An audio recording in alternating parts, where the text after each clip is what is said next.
তার মানে কি আপনার জীবন ঝুঁকিতে আছে ভবিষ্যতে?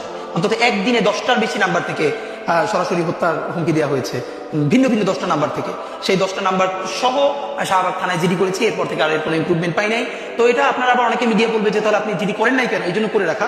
কিন্তু এই জিডি বা কোনো কিছু আমাদেরকে সুরক্ষা দেবে সেটা আমরা মনে করি না, এবং এই জন্য আমি বলেছি আজকে যদি আমাকে হত্যা করা হয়, যে কোনো মুহূর্তে করা হতে পারে। আমি আমার বন্ধুদেরকে ইনকিলাব কালচারাল সেন্টারে সেদিনকে আমরা সবাই বসে বলেছি যে আল্লাহ যদি আমাকে আগে নিয়ে যায় তারপর তোমাদের করণীয় কি। আমি আমার পরিবার এবং আমার ভাই বন্ধুদেরকে ডেকে বলেছি যে আল্লাহ আমাকে নিয়ে গেলে করণীয় কি হবে। বরং আমি আমার পরিবারকে বলেছি যে আমার সন্তানের এখন বয়স 7 মাস, আল্লাহ আমাকে নিয়ে গেলে ওকে যেন ওভাবে প্রস্তুত করা হয় যে এই দখলদারিত্বের বিরুদ্ধে লড়তে হবে।